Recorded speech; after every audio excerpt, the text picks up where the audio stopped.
एक तर गेले अनेक दिवस पार्लमेंटचं सेशन चाललं होतं. पार्लमेंटच्या सेशनमध्ये अतिशय 3-4 महत्त्वाची बिलं आलेली. एक तर SIR वर सविस्तर चर्चा झाली, त्याच्यानंतर रामजी बिल आणि न्यूक्लिअर अग्रीमेंटचं बिल, या 2-3 अतिशय महत्त्वाच्या बिलांवर चर्चा होती. त्याच्यामुळे गेले 3 आठवडे सातत्याने तुम्ही तुमच्याही चॅनलवर तुम्ही ही रिपोर्टिंग केलं, त्याबद्दल तुमचे आभार मानते मी. पण साधारणपणे आमचे 3-1 आठवडे सगळ्याच खासदारांचे, सगळ्याच पक्षाचे दिल्लीमध्ये गेले. ते झाल्यानंतर कॉर्पोरेशनचं इलेक्शन अनाऊन्स झालं तोपर्यंत, आणि त्याच्यानंतर पुणे असेल, मुंबई असेल, नाशिक, ज्या सगळ्याच आपल्या कॉर्पोरेशनच्या बाबतीत कुठे काय निर्णय घ्यायचे. मुंबईमध्ये आमची चर्चा काली शिवसेनेची सविस्तर 3-4 छोट्या छोट्या मीटिंग्स, मग काँग्रेसची मीटिंग, म्हणजे परमिटेशन कॉम्बिनेशन्समध्ये मीटिंग्स चाललेले आहेत. आणि गेले काही दिवस माझे सगळे सहकारी हे पुण्यामध्ये काय करायचं ह्याचा एक आढावा घेत होते, आणि त्याच्यामुळे त्याचा एक फॉलोअप म्हणून आज मी सगळ्या सहकाऱ्यांना भेटते. एक ही फॉलोअप मीटिंग आहे, ही कंटिन्युटीमधला फॉलोअप आहे. दोन्ही राष्ट्रवादी एकत्र येण्यावर चर्चा करतात. काल तुमच्याकडे काही नेत्यांनी बैठक घेतली, तोच हा विषय दोन्ही राष्ट्रवादी एकत्र येणं कधीपर्यंत? नाही, कसं आहे की आमचा पहिल्या दिवसापासून प्रयत्न आहे की महाविकास आघाडी आणि कुठलेही समविचारी मित्रपक्ष जर एकत्र येऊ शकत असेल तर पुण्याच्या हितासाठी. मी कालही बोलले, आजही बोलते की हे इलेक्शन हे आपली शहरं सुधारण्यासाठी आहे. आपण जर लेटेस्ट इकॉनॉमिस्ट वाचला असेल तर त्याच्यात पूर्ण देशाचा नाही जगाचा आढावा घेतलेला आहे की नागरीकरणामुळे तुमच्या आणि माझ्या आयुष्यात रोज बदल होतो. आणि त्याच्यामुळे 2 अशी शहरं आहेत जगामध्ये ज्यांना नागरीकरणाचा काही फटकाच बसलेला नाही, आणि त्यातलं एक शांघाय आहे. त्याच्यामुळे आता शांघायमध्ये खूप डेव्हलपमेंट झाली किंवा जपानमध्ये खूप डेव्हलपमेंट झाली, पण जपानमध्ये अनेक वर्ष झालेली आहेत. पण शांघायमध्ये डेव्हलपमेंट झाली पण तिथे प्रदूषण झालं नाही. आता ज्या लोकसभा मतदारसंघात मी लोकप्रतिनिधी म्हणून काम करते, तुम्हाला आश्चर्य वाटेल पण एक 5-10 वर्षापूर्वी तुम्हालाही आठवत असेल की पर्यावरणाबद्दल पुण्यात फक्त वंदनाताई टोकाची भूमिका घ्यायच्या. वंदनाताई बोलायच्या आणि आपण बोलायचो, पण वंदनाताई ज्या पोटतिडकीनी पर्यावरणाबद्दल बोलत होत्या, आपण सगळ्यांनीच मान्य केलं पाहिजे की त्या पोटतिडकीनी आपण कोणीही तो विषय त्या गांभीर्याने जेवढं वंदनाताई म्हणत होत्या ते घेत नव्हतं. मान्य सगळ्यांना, पत्रकारांनाही मान्य असेल. या परिस्थितीमध्ये आज मी जेव्हा मतदारसंघात मला जर 100 पत्र येत असतील तर एक काळ असा होता की मला 90 नोकरीसाठी येत होती आणि 10 बाकीच्या प्रश्नांसाठी येतील. तुम्हाला आश्चर्य वाटेल आजही जेव्हा 100 पत्र येतात त्यातली जर 90 नोकरीसाठी आहे तर 90 प्रदूषण आणि नुसतं हवेचं नाही, पाण्याचंही. आणि फक्त मुंबईत आपलं हिंजवडीतून पत्र येत नाहीत, मला निऱ्यातून पत्र येतात, मला इंदापूरमधून पत्र येतात, मला बारामतीतून पत्र येतात.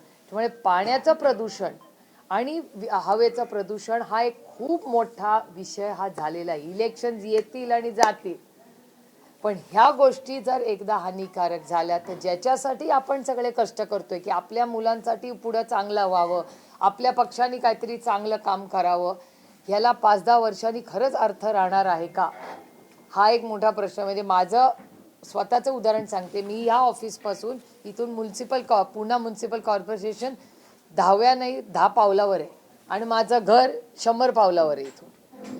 मागच्या इलेक्शनला भारतीय जनता पक्षाचं ऑफिशियल स्टेटमेंट मी ऐकलेलं आहे पुणेकर म्हणून, कारण का मी पुण्यातही तेवढीच राहते जेवढी मुंबईत आणि दिल्लीत राहते, की 24/7 पाणी देऊ. आठवतंय सगळ्यांना? आणि आपण सगळे म्हणत होतो कसं देणार आहात फॉर्म्युला सांगा. ज्या घरात मी राहते हे 1 किलोमीटर पण नाही आहे, तुम्ही सगळे त्या घरी आलेला आहात, पत्रकारही आलेले आहेत. आज आमच्या बिल्डिंगमध्येही टँकर येतो. आम्ही 100 पावलावर आहोत पुणे म्युन्सिपल कॉर्पोरेशनच्या हेडक्वार्टरमधून. 7 वर्षापूर्वी 24/7 पाणी देणारी पुण्याचं प्रशासन, आज माझ्याकडे रोज टँकर येतो, रोज. आणि तिथलं पाणी गढूळ असतं का? हो असतं. कधी कधी नळ उघडला ना तर पिवळ्या रंगाचं पाणी येतं आमच्या घरी. म्हणजे हे फक्त माझ्याकडे नाही आहे, सगळ्यांच्या घरात ती परिस्थिती आहे. करेक्ट? पण मग हे इलेक्शन आपण तुतू मेमे करत भांडणार आहोत का तुमच्या आणि माझ्या आयुष्यात एक चांगला बदल घडवण्यासाठी? राजनीती होती राहील, पक्ष फोडतील, लोक घेतील, काय करतील. पण मला असं वाटतं कधीतरी आपण सगळ्यांनी आपलं ऑब्जेक्टिव्ह ड्रिव्हन राजकारण कधी करणार आपण. मी का राजकारणात आले हे मला माहिती आहे. आता कोणी काय प्रश्न घेऊन लढायचं, कसं करायचं हा प्रत्येकाचा वैयक्तिक प्रश्न आहे, कारण का ही लोकशाही आहे. तो अधिकार डॉक्टर बाबासाहेब आंबेडकरांनी आपल्याला संविधानात दिलेला आहे. पण हेच केंद्रबिंदू ठेवून आपल्या महात्मा गांधींचं एक तर नाव त्या जी रामजी मरून काढलेलं, ज्या महात्मांमुळे आज तुम्ही आणि मी मोकळा श्वास घेतला, त्यांचंच नाव त्या बिलमधून का काढलं असावं. तो एक चूक झाली केंद्र सरकारकडून, ही सरकारला मान्यच करावी लागेल. आणि त्याच्याबरोबर आणखीन एक मोठा मुद्दा की जी रोजगार हमी योजना काँग्रेस आणि राष्ट्रवादी काँग्रेस पक्षांनी आणली, ती रोजगार हमी योजनेत बदल करून आज गरीब कष्ट करणाऱ्याला, ज्याला केंद्र सरकार म्हणून 100% निधी येत होता, तो आता 100% निधी केंद्र सरकार देणार नाही.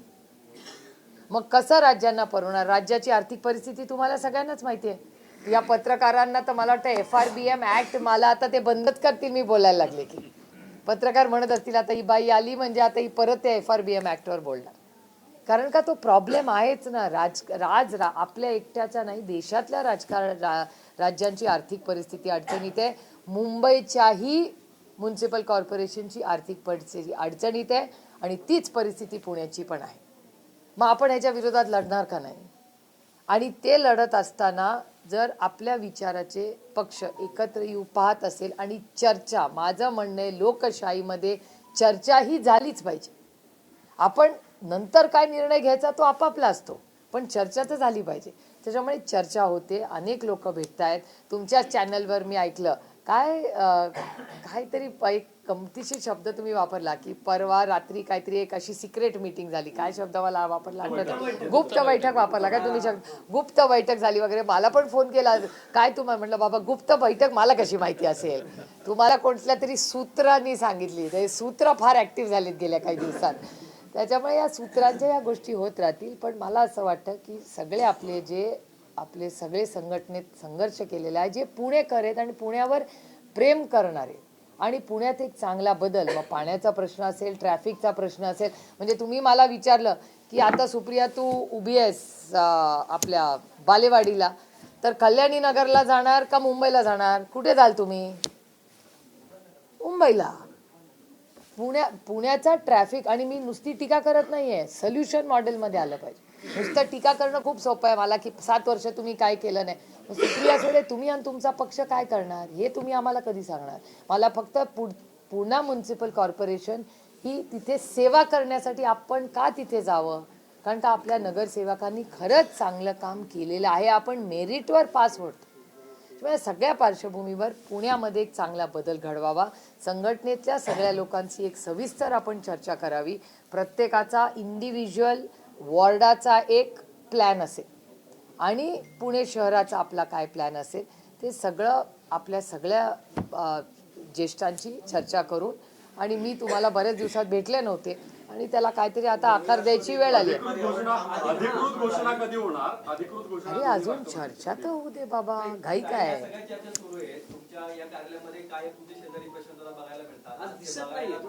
पण माझ्या या आम्ही 4 जण बसतो, मग अंकुश अण्णांचा का नाही प्रश्न विचारत, ते पण नाहीये. अरे मी तुम्हाला एक सांगू का, मी तुम्हाला एक सांगते, नाराजी वगैरेचा अधिकार आम्हाला लोकशाही या प्रक्रियेतच नाही. आपण जेव्हा पब्लिक लाईफमध्ये असतो ना, तेव्हा नाराज बी राहणार. नाराज कधी घरी, म्हणजे रेवती माझ्यावर नाराज होऊ शकते, पण मी नाही कुणावर नाराज होऊ शकत. I am a professional.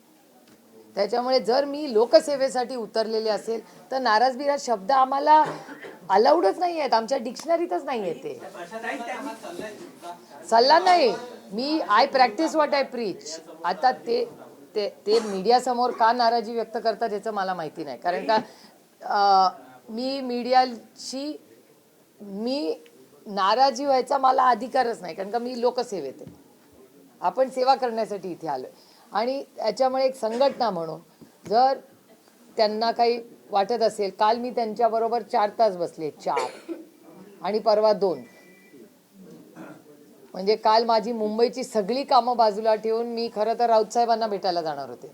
मी राऊत साहेबांकडे 8:30 वाजता गेलो आम्ही चर्चा करायला, कारण का प्रशांत दादांचे काही प्रश्न होते आणि रास्त आहेत ते, त्याच्यात काही गैर नाही. जर त्यांच्या मनात काही प्रश्न असतील तर ते विचारणं हा अधिकार आहे आणि आमचा पक्ष लोकशाहीचा पक्ष आहे.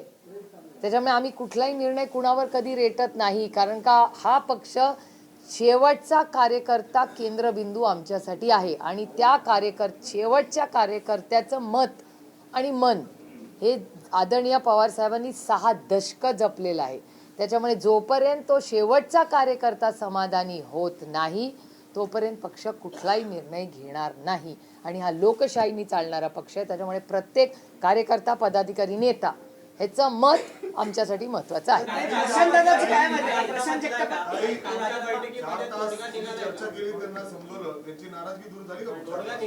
आता तोडग्याचा प्रश्न नाहीये, ही स्ट्रॅटेजी आहे, ही इलेक्शन आहे, ही युद्ध आहे. आता त्याचं उत्तर तेच देऊ शकतात. हा बोला बोला विचारा. नाही नाही बोला बोला. त्यांनी जो प्रश्न विचारला प्रशांत जगतापांचं म्हणणं काय, साहेबांनी पुरोगामी विचार जपलाय. 2023 मध्ये ज्यावेळेस ह्या सगळ्या घटना घडल्या पक्षफुटीच्या, त्यानंतर मी आणि माझ्यासह असंख्य कार्यकर्ते पुण्यातले साहेबांसोबत राहिलो. पुरोगामी विचार पुढे न्यायला साहेब आहेत. जर भाजप राष्ट्रवादी सोबत आपण गेलो आणि महायुती म्हणून जर परत सत्तेत महापालिकेत आलो तर पुरोगामी विचार संपेल. मी नाराज असल्याचं कारण एकमेव आहे की ज्या लोकांनी साहेबांना त्रास दिला, पक्ष फोडून सुप्रियाताईंना त्रास दिला, त्या लोकांसोबत महापालिकेच्या मांडीला मांडी लावून बसणार का? आता हा प्रश्न जर त्यांनी विचारलाय तो रास्त प्रश्न पूर्णपणे रास्त आहे. मी तुम्हाला थोडं हिस्ट्रीमध्ये परत नेते. आदरणीय पवार साहेब यांनी सोनियाजींना चॅलेंज केलं होतं, आठवतं तुम्हाला? तेव्हा पवार साहेबांना पक्षातून काढलं होतं. काँग्रेस पक्षाने पवार साहेबांचं निलंबन केलं होतं. इथे ज्येष्ठ असतील त्यांना माहिती असेल. तुमचा जन्म झाला होता का नाही, तुम्ही यंगस्टरचा मला माहिती नाही. तुम्ही सगळे खूप यंग आहात, मी तेवढी यंग नाही आहे.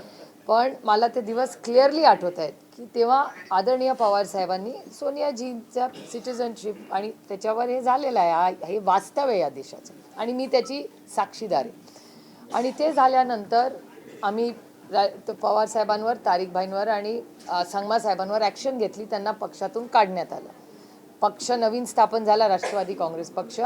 काँग्रेस आणि राष्ट्रवादी टोकाची भूमिका असताना दोन्ही पक्ष वेगळे झाले.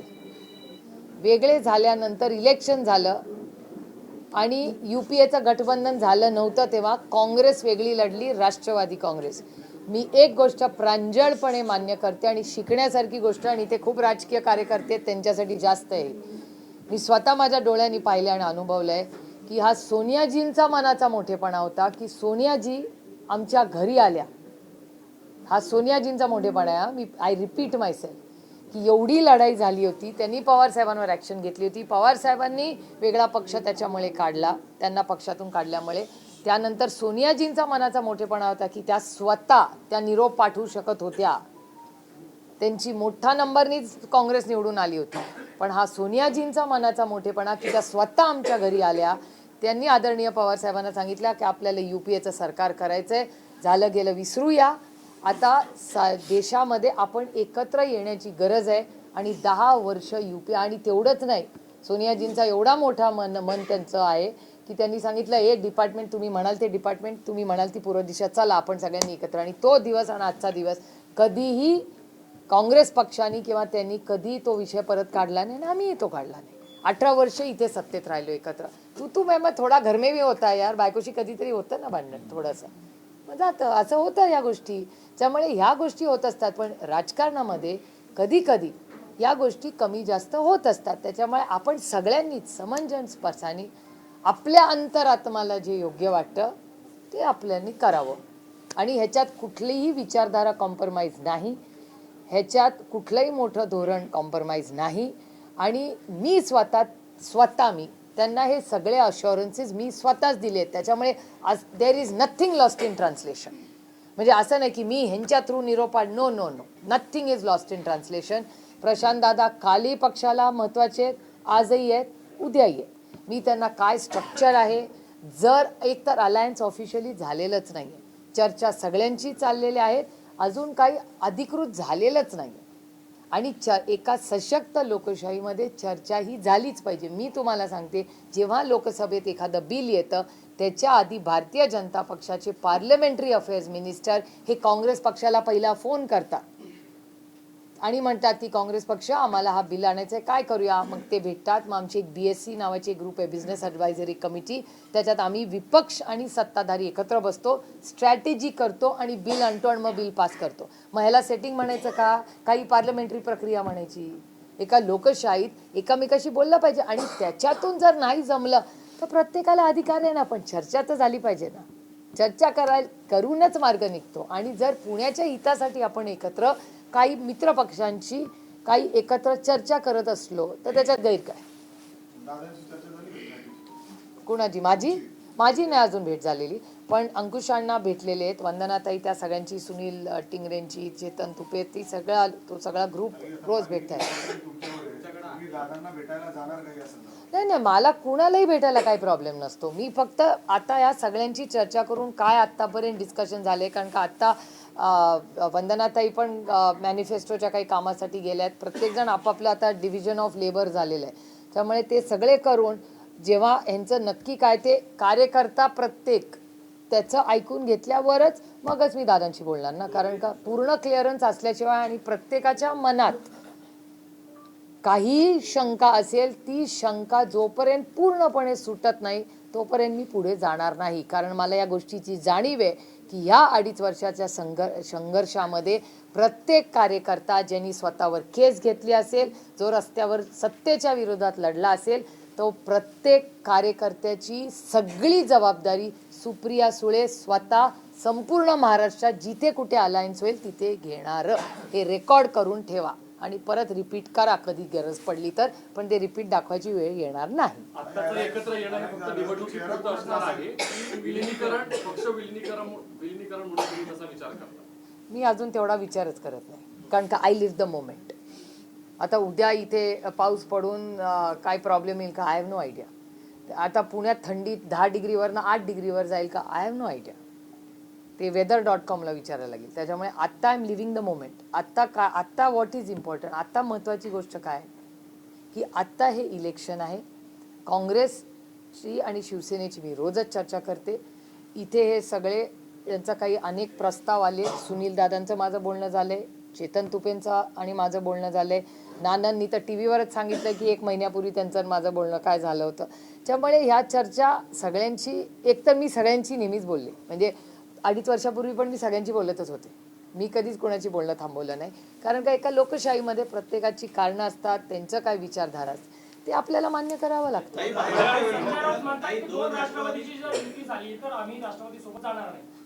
ते ठीक आहे ना, त्यांचं मत असू शकतं ना. लोकशाही अलायन्सेस करताना प्रत्येकाला अधिकार आहे. आता काँग्रेस म्हणलीच होती ना की मनसे आणि शिवसेना गेली, आणि तुम्ही मला अर्ध विचारताय. राऊत साहेब काय म्हणाले, पुरं स्टेटमेंट तुम्ही कदाचित ऐकलं नसेल, पण मी ऐकलं की महाविकास आघाडी लोकसभा विधानसभेला इंटॅक्ट राहील. लोकल बॉडी इलेक्शन्सला अनेक ठिकाणी आधीच्याही इलेक्शनमध्ये सगळे परमिटेशन कॉम्बिनेशन झालेले आहेत. हे काय नवीन नाही करत आहे. दोन राष्ट्रवादी एकत्र लढत आहेत. 2 बैठका आतापर्यंत दोन्ही पक्षांच्या नेत्यांच्या झालेल्या आहेत. राष्ट्रवादी काँग्रेस अजित पवार यांचा असा आग्रह आहे की या निवडणुका घड्याळ चिन्हावर लढायच्या. तुमच्या पक्षाचं काय म्हणणं आहे? माझ्याकडे हा प्रस्ताव नाही आलेला. चर्चा अशी आहे, चर्चा असेल ना, ती तुमच्या कानावर आली असेल. निवडणुका तुम्ही तुतारी चिन्हावरच लढणार आहात. इट इज द ऑब्व्हियस ना, इट इज ऑब्व्हियस. तुम्हाला कोण सूत्र सांगतोय आणि तुमचा वेळ वाया घालवतोय आणि माझाही वेळ वाया घालवतोय. गॉसिप कमी करूया, कामावर फोकस ठेवूया. आतापर्यंत पुणे महानगरपालिकेच्या निवडणुकांच्या अगोदर आपण दादांनीच लीड केलेला आहे, दादाच करत राहिले. दोन्ही राष्ट्रवादी एकत्र आले तरी दादाच लीड करणार का, चेहरा दादांचाच असणार का, त्यांच्या नावानेच ही निवडणूक लढली जाणार का, असा प्रश्न कार्यकर्त्यांच्या मनात सुद्धा. म्हणजे कोण लीड करणार? सगळेच लीड करू ना आम्ही. दिसत नाही काय कुठं लीड करताना तुम्ही आता आज पहिल्यांदा आलात बैठकीत. पहिल्यांदाच आले, कारण का मुंबईचं कोण बघणार मग. फॉर्म भरायचे हो मग ठीक आहे ना. कधी आता weather.com जसं उदाहरण दिलं ना तुम्ही, weather.com म्हणजे सातत्याने बैठका घेताय. ठीक आहे ना. राहिलेत का ते बी चेक करा. म्हणजे आपण ठीक आहे ना, गेले असतील तर शून्यातून पूर्ण विश्व उभं करू, काय अवघड नाही. What is the problem. ज्याला करायचं असतं ना, आणि इस देश में टैलेंट की कमी नहीं है. This is very talented country and nation.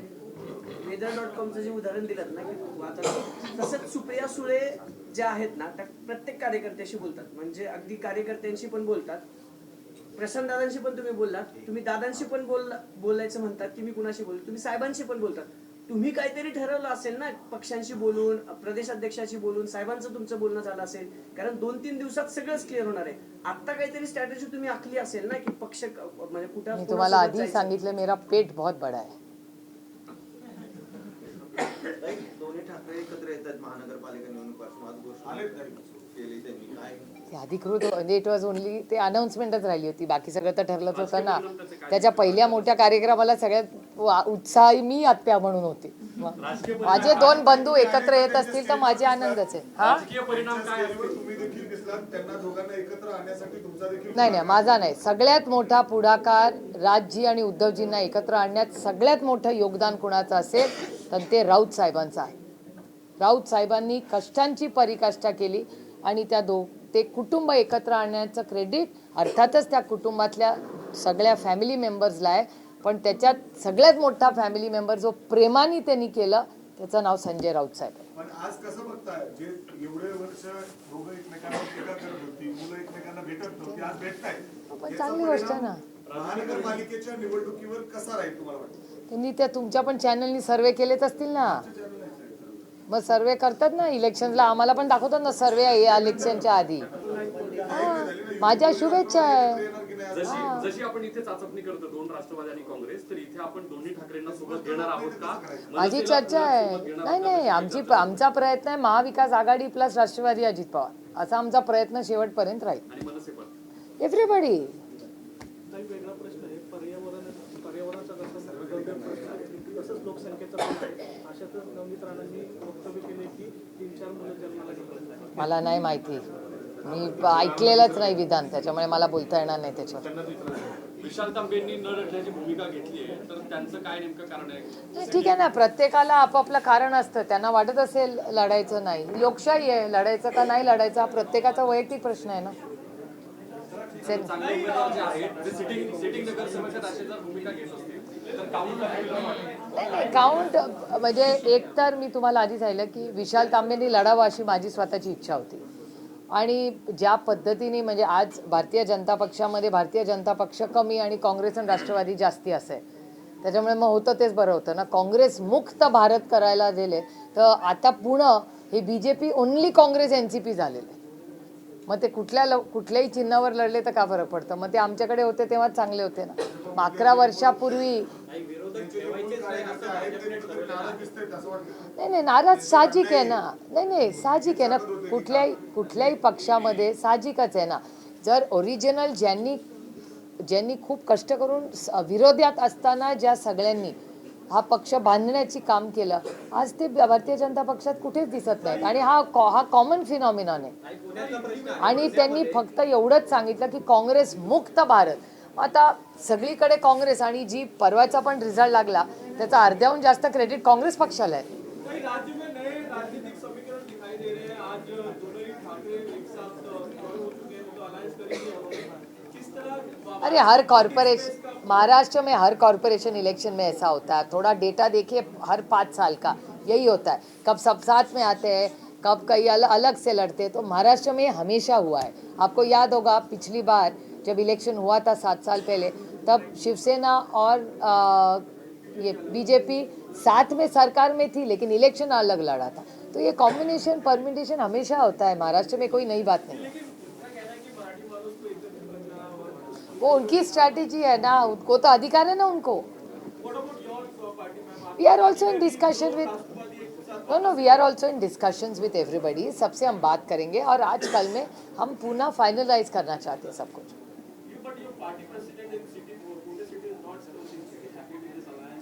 No, listen, in a democracy, everybody has a right to an opinion. I have spent in total 6 hours with him between yesterday and today. He had some strategy in his mind. He had some thoughts in his mind. So he has conveyed it to me. I have conveyed to him what I think is in the larger interest of the organization, and more than the organization, the city. What is important is the city is important. We are up behind. मैंने हमेशा कहा है, पहला देश, फिर राज्य, फिर party और फिर फैमिली. सो पहले देश, राज्य और पार्टी के हित में जो होगा वही हम करेंगे और हर कार्यकर्ता का मान सम्मान हमेशा ही करते आ रहे, आगे भी होगा। इसीलिए मैं सबसे वन ऑन वन आज बात करने आई हूँ कि ये जब अलायंस हो रहा है, कोशिश हो रही है कि महाविकास आघाड़ी में हमें 1-2 सीट आगे पीछे करनी पड़ेगी। अगर अजीत पवार जी के पार्टी के साथ हमारा गठबंधन अगर हो गया तो क्या रेपरकशंस हो गए, तो हर जो कार्यकर्ता है उसको भी सुनना है कि भैया क्या चल रहा है। सब तो पूना में सब एक दूसरे से बात कर ही रहे, लेकिन ये मेरी भी नैतिक जिम्मेदारी है ना कि मैं भी आके आपके साफ साफ सबसे बात करूं।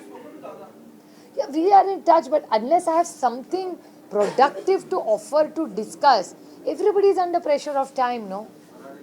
Okay, recently concluded parliament session, you criticized G. Ramji. What was your saying? Important candidates retain. It's one of the finest programs the Congress Party and the NCP has brought in India.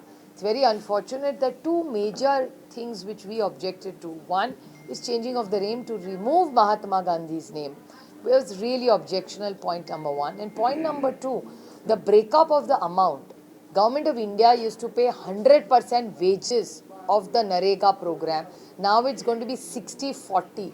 How are the states who are so debt ridden going to afford to pay this? And this is only the beginning, mind you.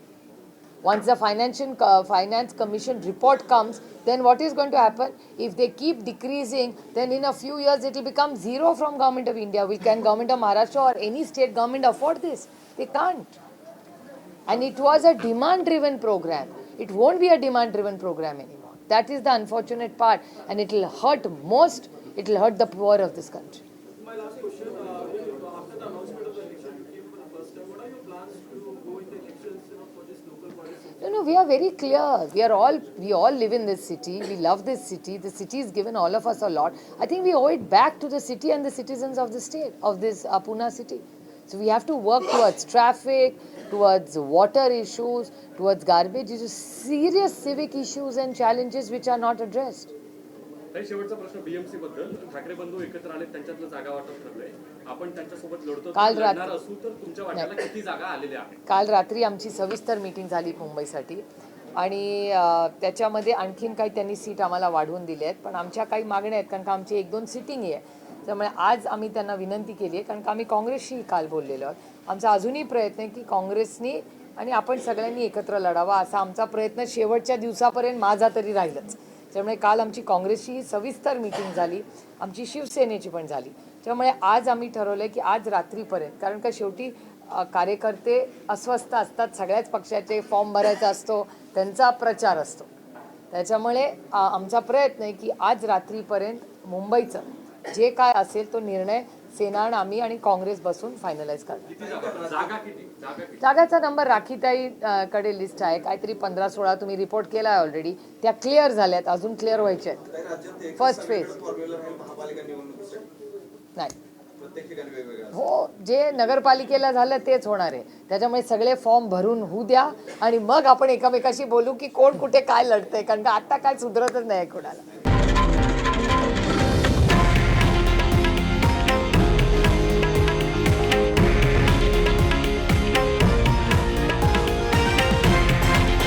हे आहे देशातील number 1 news network आणि आपण पाहत आहात TV9 Marathi, एकमेव.